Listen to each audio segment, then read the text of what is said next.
El Eternauta es una obra como pocas en su tipo. Proveniente de un país con un amplio patrimonio cultural en todas las ramas y formas del arte, es mucho decir que pocas han alcanzado el nivel de significancia e iconicidad que tiene este cómic, más siendo un medio más comúnmente asociado a otros países que a la Argentina. Escrito por Héctor Germano Estergel y Francisco Solano López, la obra entera destaca por su sólido y bien construido relato, la perfecta mezcla entre elementos de ciencia ficción y el ambiente típico de barrio argentino que caracteriza su construcción de mundo, y la forma en la que logra representar las múltiples temáticas que trata dentro. No por nada, desde sus primeras publicaciones en el año 57 hasta la actualidad, se intentó adaptarla al plano audiovisual en múltiples ocasiones, la mayoría de las cuales, por una razón o por otra, terminaron en nada. Hasta que el 30 de abril del 2025, de la mano de Netflix y Bruno Estañaro junto a un enorme equipo de profesionales argentinos, finalmente vio la luz en el formato serie. Si bien cada una de las versiones da para un video en sí mismo, el día de hoy quiero explorar la obra en su totalidad, que la hace tan icónica para nuestro país, que la destaca de entre muchas otras obras de su tipo incluso a nivel mundial, y cómo todo esto se traslada a su adaptación final. Así que bienvenidos, gente de YouTube, yo soy Fonso245 y hoy los invito a hablar del Eternauta.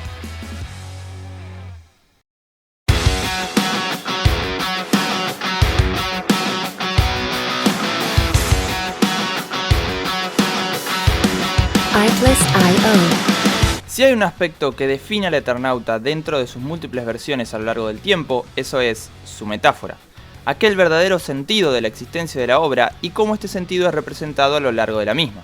El escritor Alan Moore, autor de cómics como Watchmen, V de Venganza y The Killing Joke, habló sobre este aspecto de la ficción en una entrevista diciendo: "En mi trabajo como autor, trafico con la ficción, no con la mentira. Con la ficción, el arte y la escritura es importante que aunque estés trabajando con áreas de fantasía totalmente excesiva, haya una resonancia emotiva.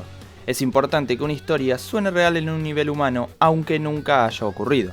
Tanto a lo largo del tiempo como alrededor del mundo, muchos autores han usado el género como una plataforma para interpretar la realidad de su época, construyendo una suerte de análisis social, político y cultural de los momentos y fenómenos de su tiempo. Y eso es exactamente lo que hace el Eternauta. Dentro del marco de una invasión alienígena al planeta Tierra, Oesterheld y Solano López elaboran una profunda radiografía de la realidad argentina durante la década de los 50. Desde el repentino quiebre de toda estabilidad social, el creciente conflicto entre la población argentina, la idea de una invasión por medio de una violencia silenciosa y la formación de una resistencia civil como método de oposición, cada elemento que formula la historia funciona como un reflejo de los diferentes factores que definieron a la Argentina de su época. Así como varias obras anteriores y posteriores a esta, el Eternauta transforma elementos de la realidad para así dar forma y desarrollo a su historia, buscando analizar estos mismos elementos como los múltiples conceptos que se manifiestan a raíz de ellos. Una especie de vínculo se forma entre realidad y ficción, y en el caso del Eternauta, este vínculo viene en la forma de su conflicto principal, que en ambos casos empieza con masacre. Entrando ya en lo que es el relato en sí, en el Eternauta esta masacre toma forma en la Nevada Mortal. Una extraña y silenciosa nieve fosforescente que empieza a caer inadvertidamente del cielo, matando al instante a todo aquel que toca directo en caída. Es a través de esta nieve que todo el barrio, la ciudad, el país, incluso el mundo entero, caen en un estado de shock a medida que quedan rodeados por un clima de caos y muerte. Aunque esta nevada mortal fue teniendo múltiples interpretaciones a lo largo del tiempo, siendo incluso una referencia al uso de armas nucleares a las cuales se alude al principio del relato, entre estas múltiples versiones hay una que para mí la define más completamente, y es su paralelo con otra catástrofe que tuvo lugar en el país solo 2 años antes de la publicación de este cómic, el 16 de junio de 1955.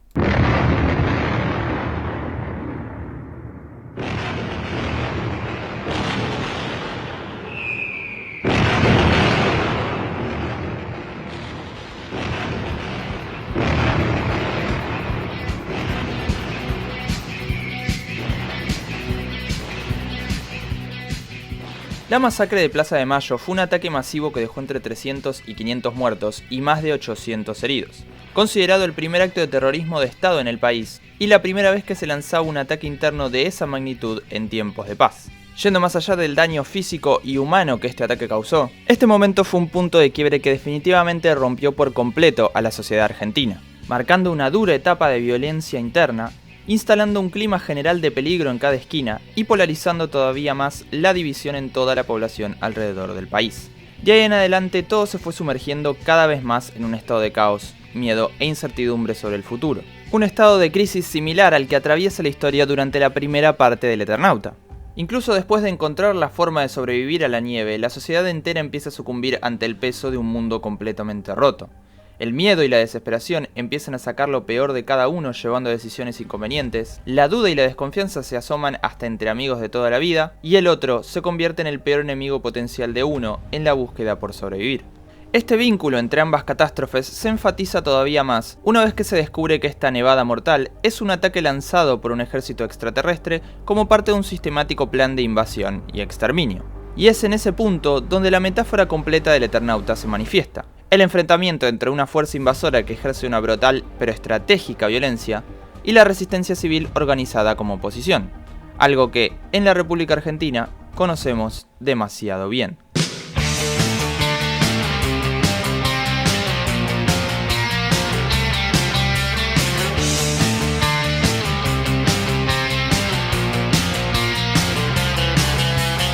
El 16 de septiembre de 1955, las Fuerzas Armadas Argentinas, junto con el apoyo de varios sectores políticos y sociales antiperonistas, concretaron el derrocamiento al gobierno constitucional de Juan Domingo Perón, instalando una dictadura cívico-militar que dio inicio a un brutal proceso de proscripción, persecución y exterminio contra sus principales opositores, principalmente cualquier forma de manifestación peronista. Este proceso llevó a un periodo de conflicto activo entre el Estado de facto y la oposición organizada actuando en la clandestinidad, víctima de este proceso. Y es dentro de este marco donde Oesterheld diseña las bases para su conflicto principal en el cómic. Uno de los mejores ejemplos de esta forma de elaborar su metáfora está en cómo Oesterheld diseña las diferentes especies que forman parte del ejército invasor como un reflejo de los métodos aplicados por la dictadura. La estructura entera de este ejército está basada en una lógica casi militar, donde cada una de estas especies cumple un rol específico dentro de la misma, empezando desde la base todo el camino hacia arriba. La primera de estas especies en aparecer son los cascarudos, bichos rápidos y resistentes parecidos a escarabajos usados como la primera fuerza de choque de la invasión.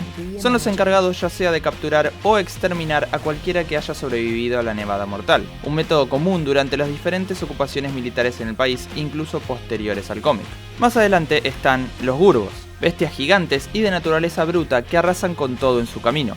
Son usados por el ejército invasor como la artillería pesada, actuando como una fuerza imparable y violenta, similares a los tanques o las bombas. Y el tercero dentro de este componente de activos están los hombres robot, civiles capturados por los cascarudos para ser manipulados por los extraterrestres para varios propósitos. Posiblemente la parte más interesante y trágica del cómic por los múltiples aspectos de lo que representa, entre el colaboracionismo de varios sectores nacionales al gobierno de facto, la grieta social generada a través de los sistemáticos discursos de odio, o la obediencia ciega de muchos soldados de los rangos inferiores dentro de las Fuerzas Armadas, todos se engloban bajo el mismo concepto básico, las formas en las que el poder pone a un pueblo en contra de sí mismo como una forma de instalar su control y prevenir cualquier tipo de oposición organizada. De alguna forma, cada una de estas especies personifica un aspecto de lo que implica el proceso de una invasión sistemática, y como cualquier proceso, es dirigido de cerca por una figura de mando que actúa como la cara visible de este plan, personificada en el cómic por una cuarta especie, conocida como los manos. Seres que desde su mismo diseño y poderes específicos representan este concepto del control y la manipulación. Ellos son los que comandan tanto a los cascarudos como a los hombres robot por medio de su máquina similar a un instrumento musical, pintándolos como los verdaderos directores de esta orquesta cósmica y represiva. A lo largo de este enfrentamiento, los manos se aparecen como aquellos al frente de cada parte y aspecto del proceso. Pero ahí es donde yace el aspecto más profundo de la naturaleza de los manos en esta invasión, ya que así como los cascarudos, los gurbos y los hombres robot, también hay alguien por encima de los manos, esos que son el verdadero motivo y causa de todo el conflicto, un grupo de entes conocidos como los sellos. Seres a quienes no se les conoce forma, voz o ubicación exacta son la representación del poder en sí mismo. Así como pasa incluso a día de hoy en la vida real, son aquellos que gestionan desde las sombras usando a los demás para cumplir sus propios intereses. Ellos ven la invasión, la violencia y la dominación como formas de existencia en sí misma, e imponen su voluntad sobre la de otros a través del odio y el miedo. Tomando la descripción que uno de los manos les da en el cómic, son el odio cósmico. Quieren para sí el universo todo y nos obligan a destruir y a matar a nosotros. Dentro de las múltiples interpretaciones específicas que pueda tener y las múltiples referencias que puedan extrapolarse a varias épocas de la Argentina, los sellos son la metáfora de ese aspecto histórico y cruel de la humanidad que lleva a la búsqueda de poder y dominio solo por el poder en sí, sin importar los medios o las consecuencias de sus actos. Toda esta serie de elementos y la estructura detrás de ellos en esta obra reflexionan sobre el mundo a su alrededor, mientras también resuenan con diferentes etapas de nuestra historia, incluso posteriores a las primeras publicaciones de este cómic. Pero aunque la metáfora es un aspecto fundamental dentro de la obra del Eternauta, no es el único, ya que hay un factor que se vincula mucho más directamente con la realidad, y particularmente con su país de origen. Así que ahora podemos pasar a la parte 2, para empezar a hablar de la identidad argentina.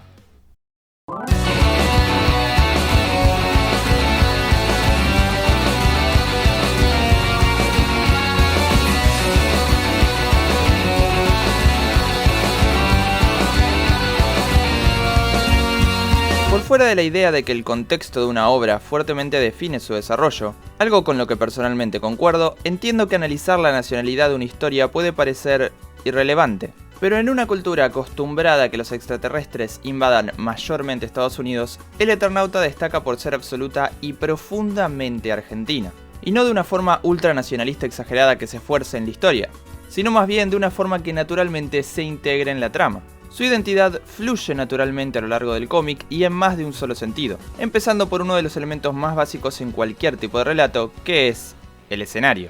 El arte de Solano López realmente logra recrear cada aspecto de la ciudad de Buenos Aires, dándole mucha más identidad a cada espacio que aparece en la historia. Si bien hemos visto múltiples escenarios distópicos a lo largo de la ficción, no muchos capturan la verdadera sensación de un mundo arrasado por catástrofe por fuera de cómo afecta a los personajes, dejando dicha catástrofe más como el trasfondo o el contexto en el que se desarrolla la trama. En el Eternauta casi todas las escenas se toman su tiempo para ilustrar, nombrar e incluso a veces describir la zona en la que tienen lugar, lo cual no solo enfatiza lo argentina que es la obra, sino que genera mucho más impacto mostrando la ciudad afectada por esta crisis. Viendo escenarios conocidos, típicos de tu vida cotidiana, siendo intervenidos por el caos, la muerte y la destrucción que arrastra la invasión, genera un choque mucho más intenso y particular con los lectores argentinos. Pero esta construcción va incluso más allá de ser solo el lugar en el que transcurre la historia. La trama entera del Eternauta está llena de elementos icónicos que Oesterheld introduce como parte de la narrativa. Empezando el relato con una tradicional y cotidiana partida de truco que construye la imagen de una tradicional y cotidiana vida a punto de ser interrumpida por la repentina aparición de los invasores, y recreando los grafitis en las paredes de los barrios como el reflejo de una ciudad que estuvo viva y llena de un fuerte sentido de expresión social. Conceptos que definen fuertemente a la sociedad argentina. Mientras que en el pico de este concepto, muchas de las locaciones más icónicas del país se convierten en el epicentro de alguno de los momentos claves en el cómic. El primer encuentro con uno de los extraterrestres en el puente del ferrocarril General Belgrano, la marcha militar a lo largo de la avenida General Paz vacía y sin ruido, la mítica introducción de El Manos en las barracas de Belgrano, más que nada en el pabellón de la orquesta, una de las confrontaciones más críticas para los personajes que ocurre en una devastada Plaza Italia, la ocupación de la Plaza del Congreso como el cuartel general del ejército extraterrestre, y la más importante, el estadio deportivo del club más grande de todo el continente americano. El más grande sigue siendo River Plate, el campeón más poderoso de la historia, el más grande por las glorias que alumbraron el ayer y que brillan todavía en mi memoria. Dejando de lado la superioridad deportiva y mi profundo fanatismo, hacer de El Monumental el campo de una de las batallas más épicas en el cómic es el ejemplo perfecto de cómo esta historia integra los símbolos nacionales en su relato, siendo más creativo que su simple aparición por motivos patrióticos o impositivos. Este es el tipo de peleas que tienen su propio nombre en los libros de historia, tanto para bien como para mal, como la Batalla de Caseros o la Batalla de los Bastardos, haciendo que el vínculo entre el conflicto de la historia y el mundo en el que transcurre sea mucho más profundo. Combinada con una trama que refleja la crisis interna del país, todo el Eternauta resulta en una historia que genuinamente se nutre de cada aspecto de la cultura argentina, logrando una identidad que genuinamente se siente propia de su país de origen, conectando particularmente fuerte con nosotros, pero también llamando la atención de aquellos que desconocen esta identidad particular y logran verla reflejada a través de esta obra. Estos dos elementos, metáfora e identidad, son los que componen el núcleo de la esencia del Eternauta. Una esencia que ha mantenido viva esta historia, incluso a través de múltiples transformaciones y reinterpretaciones que ha atravesado a lo largo del tiempo. Lo cual me lleva a la tercera parte de este video, la última transformación de esta obra por lo menos hasta la fecha. La serie argentina El Eternauta 2025.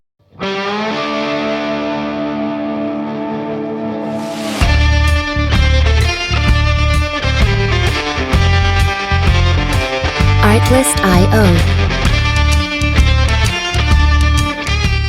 Dentro de cualquier análisis sobre cualquier obra que es adaptada de un medio a otro, yace una discusión acerca de la esencia de la obra. ¿Qué hace a una buena adaptación? Con un lado, sosteniendo que todo tipo de adaptación debe mantenerse completamente fiel a la obra original, extrapolando parte por parte de un medio a otro. Mientras que otros plantean que adaptar una obra implica el poder transformarla de cualquier forma posible, según la voluntad y visión general de quienes la adapten. Personalmente para mí, la respuesta está más o menos por el medio. Toda buena adaptación logra incorporar nuevos matices dentro de la historia, pero manteniendo la esencia y la lógica que la obra originalmente representa, armando un balance entre lo que temáticamente define a la historia y las interpretaciones personales de aquellos trabajando en el proyecto. Y, una vez más, eso es exactamente lo que logra hacer la serie del Eternauta. La premisa básica de esta adaptación es más o menos la misma. Después de que una misteriosa nevada mortal aniquila a gran parte de la población, Juan Salvo y sus amigos se ven inmersos en una desesperada lucha por sobrevivir. Y aunque la temática principal también se mantiene como la idea del héroe colectivo, mientras que el cómic original busca retratar el creciente conflicto social producto de la inestabilidad que se vivía por esos años, la serie convierte esta historia en un crudo reflejo de la lógica individualista que impera en la era moderna.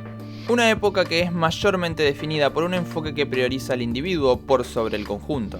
En el mejor de los casos, impulsando ideas de la autosuperación y el éxito personal como virtudes absolutas por sobre la solidaridad, la interdependencia y los proyectos comunitarios. Pero en el peor, llevando a una fuerte deshumanización del prójimo y a una destrucción absoluta de la sensibilidad colectiva que envuelven al respeto y a la empatía. La primera mitad de la serie gira principalmente alrededor de este concepto, mostrando cómo diferentes personajes responden a esta crisis de forma egoísta, cínica, aprensiva e incluso agresiva. Cada secuencia a lo largo de los primeros 3 capítulos pone en juego esta perspectiva y sus consecuencias, dando paso a un mayor ciclo de violencia.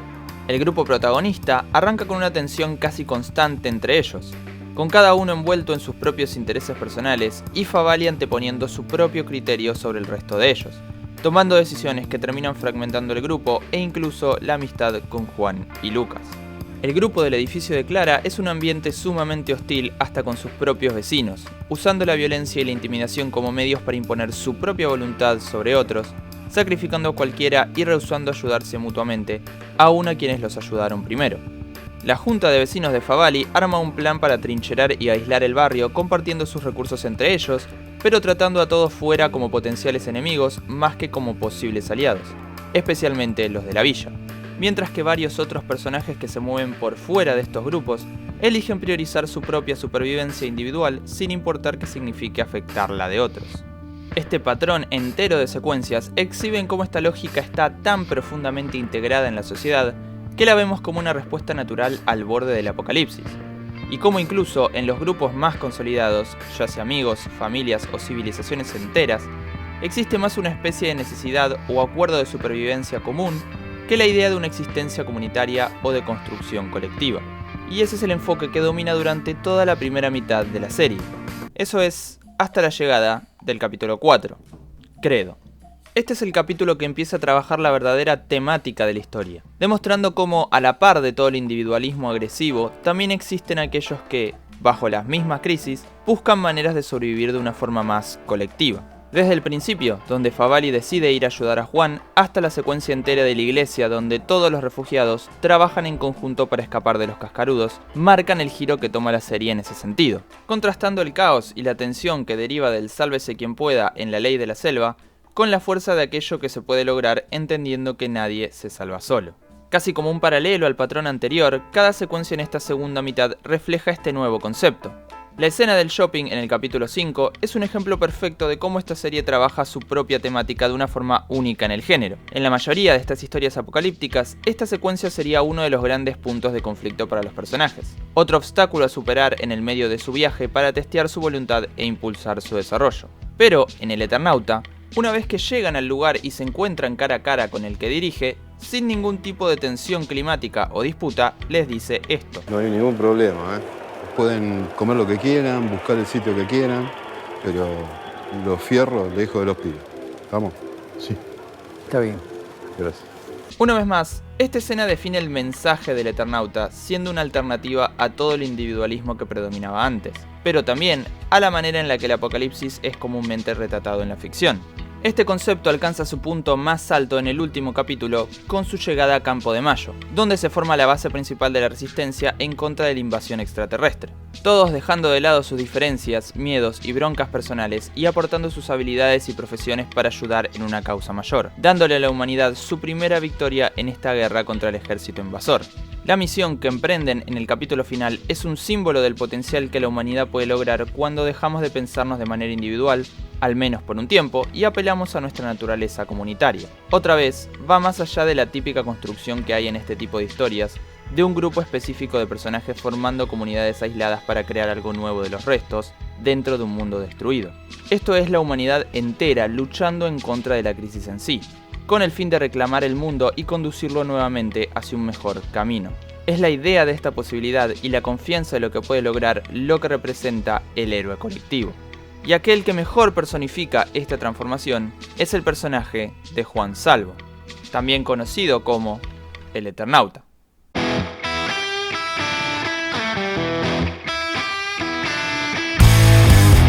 Uno de los mayores cambios de la serie con respecto al cómic es la naturaleza de su protagonista.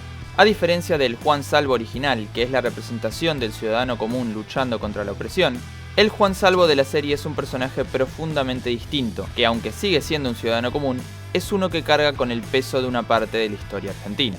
Es un personaje mucho más cercano al Juan Salvo del final del cómic, marcado por una serie de tragedias similares a las que el mismo cómic busca reflejar. Hacerlo un veterano de Malvinas no solo sirve para justificar su gran capacidad de usar armas en el conflicto, sino que lo hace una representación de las muchas tragedias de la historia argentina y cómo éstas fueron afectando a la sociedad entera. Así como muchos de los personajes, Juan Salvo arranca la historia enfocado en un solo objetivo personal: encontrar a su hija y asegurarse de que esté bien, dejando todo lo demás en un segundo plano, ya sea a otras personas o incluso a sus propios amigos.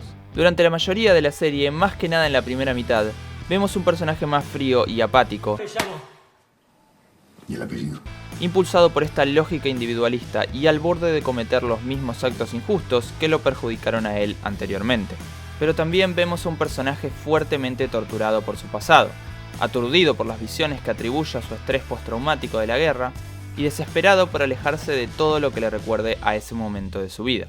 A través de los ojos de Juan, toda esta invasión se convierte en un recuerdo de algunas de las épocas más oscuras del país, aquellas que todas sus adaptaciones anteriores reflejaron a lo largo de los años. Esta serie de elementos hacen de Juan una suerte de representación de la sociedad en sí misma, planteando cómo la catástrofe y la tragedia que han caracterizado a la Argentina, y posiblemente gran parte del mundo en el último siglo, tienden a destruir lentamente el sentido de la empatía, de la solidaridad, y cimentan la idea de que el ser humano es un ser de naturaleza violenta, destructiva y caótica.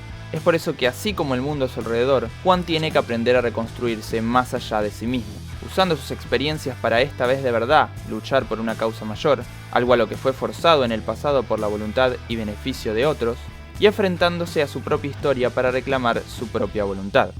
Por medio de estos cambios, la serie logra recuperar el mensaje de la historia, siendo para la época actual todo lo que el cómic original fue durante la era de su publicación. Un relato que busca representar a su contexto presente, mientras también reflexiona sobre los momentos en la historia que lo llevaron hasta este punto, impulsado fuertemente por la propia cultura que lo rodea, volviéndose, una vez más, un icono de la ficción, y más que nada, de la ficción argentina.